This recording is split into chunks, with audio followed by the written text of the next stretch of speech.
We've talked a few times about ridiculous lawsuits involving video games or people getting upset with a certain franchise, but those were all regarding people attacking the developers. Now, what about the other side of the spectrum? Surely developers can keep their heads level enough not to lash out at players, right? Well, you'd be wrong. What is up, guys? Jimmy or Chaos, welcome to Chaos Top 10s. Today, we're going to be taking a look at and counting down 10 developers who actually attacked their player base. We are running a $200 Amazon gift card giveaway the entire month. All you have to do to enter is like this video, be subscribed, turn on your notifications, and leave a comment why you want to win it with your Twitter handle attached. I will announce the winner at the end of the month on Twitter. Kicking off our list at number 10 today is Phil Fish, and this indie developer is best known for his work on the great 2012 puzzle game, Fez. But regardless of how good the game was, it was hard to sell it to people when you openly insult those who might not want to. Now, Phil Fish has been known for openly attacking critics on Twitter. For example, on July 27th of 2013, he told someone to kill themselves. On April 20th of 2013, he said if you couldn't afford his game, then either steal the money or shut the F up about it. And he has been known for attacking journalists, claiming that they ejaculate vomit out their mouth from the sidelines. Now, come on, man. You got to be able to take the criticism in an industry like this. At number 9, we have Riot Games. You guys probably know Riot is the developers of the extremely popular MOBA League of Legends. Well, unfortunately, Riot came under fire a few months ago for one of their team members attacking an actual League of Legends streamer known as Tyler1 in the League Discord, calling him, well, they called him a dick, insulting his appearance and saying he was going to die from a coke overdose or testicular cancer. Yes, these are actual things that a developer said about a streamer who plays their game. Now, the developer was later identified as Aaron Rutledge, and he was fired for his behavior, which he claimed was because he was drunk at the time. Regardless, it doesn't matter. You don't attack, bully, and make fun of the people that play your game, because as with YouTube and me, and I make the content, if nobody's here to watch the content, then it does nothing. The same goes for the games. They make the games, that's awesome. They develop them, but if nobody wants to play them, they aren't worth anything. At number 8, I'm sure you all expected this one to be on this list in one way or another, and guess what? You were right. EA, Electronic Arts, is pretty much famous for being a-holes to players at times. Although they rarely directly address the player base, usually they just disregard what people want, or they create awful games that are mockery of what the franchises used to be. But there was one incident where EA representatives actually made a pretty awful backhanded comment about people who didn't like their games.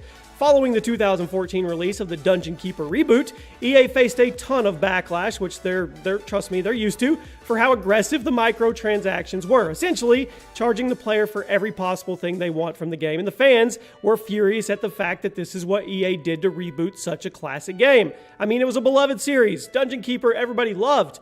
In response to the backlash, EA's head of mobile, Frank something, apologized for innovating too much. Seriously. An EA employee responded to a game's criticisms by disregarding fan concerns and claiming that the microtransactions were innovations, and kind of slapping the gamers in the face by saying, "I'm sorry, we progressed too much ahead of you guys."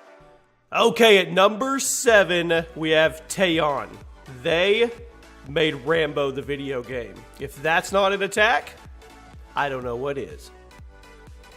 Okay, on to our next real one at number 6. Studio Wildcard. And for those that don't know, Studio Wildcard are the team behind the popular survival game Ark Survival Evolved, which is a really cool game. I played it myself, which got a full release on August 29th of 2007, after 2 years in Steam Early Access.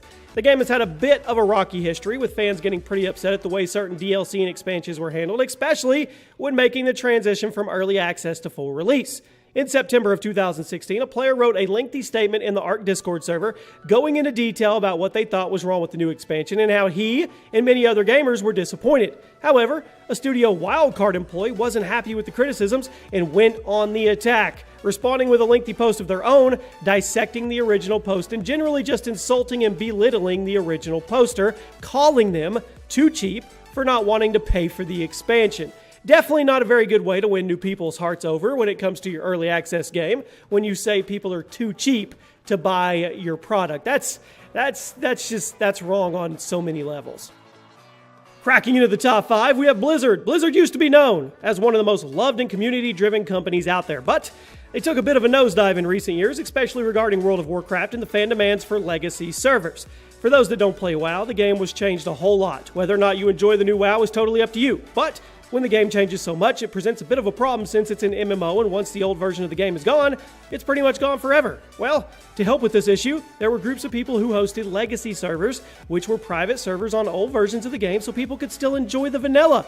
And fans have been begging Blizzard to bring back official servers for older versions. However, Blizzard showed extreme disrespect for fans of old versions and even insulted someone at BlizzCon just asking if they could consider reviving the old game. The link below is to that clip if you guys want to watch it.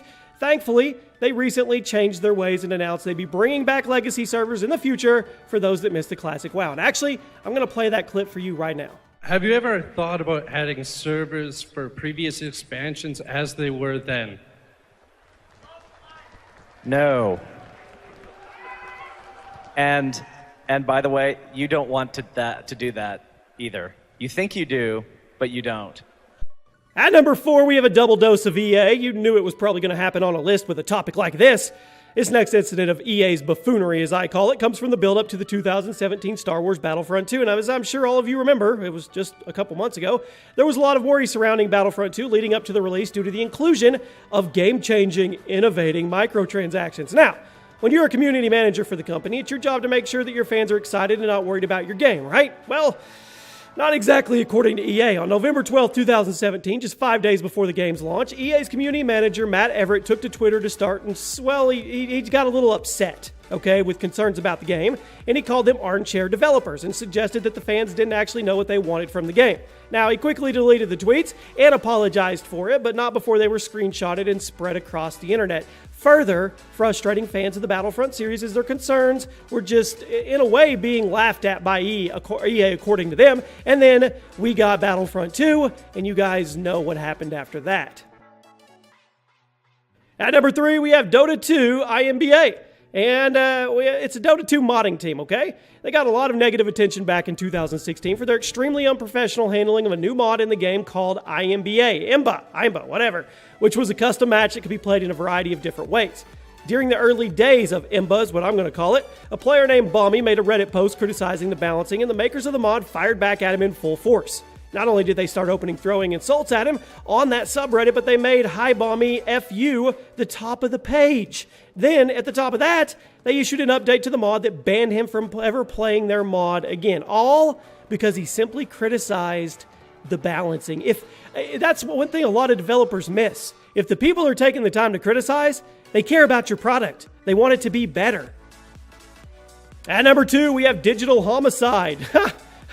Irony in this one. The indie developer got a lot of attention back in 2014 following the release of their first game, The Slaughtering Grounds on Steam, which was a zombie FPS made up of stolen assets from other games and online artists. YouTube critic Jim Sterling made a video ripping it to pieces and also exposing Digital Homicide for deleting negative criticism of the game, calling it one of the worst games of 2014. Well, DH wasn't happy about that, and they decided to attack Sterling with a copyright claim on the video, which also making a video of their own, insulting him and claiming he was a joke of the industry.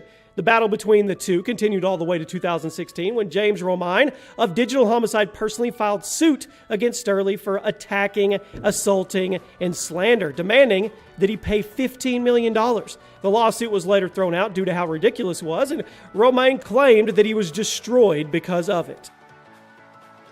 And finally, back-to-back, baby, Digital Homicide one more time, taking the top 2 spots on this list. While the last entry was just targeted at one specific person, they took it a step further shortly after that, and James Romine decided to file suit against 100 different Steam users, claiming they had caused him personal injury for their scathing reviews of his games. And the total sum of demanded money was $18 million. And he also demanded that Valve give him the personal identities of every user. You heard me right.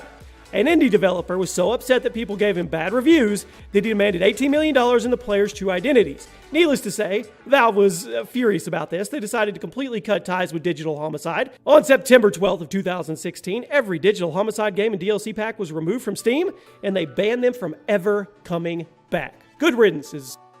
And there you have it, my friends. Those are 10 times that developers actually attacked the players. Let me know if you know of any other instances or which one of these stands out the most to you. I know there are criticisms that are done the wrong way, but when somebody criticizes in a orderly fashion, you should never be attacked by a developer. It's because you care and you're passionate about the product. Hope you guys enjoyed. Drop a like if you did. Turn on those notifications so you never miss an upload, and I'll see you tomorrow night for a new video.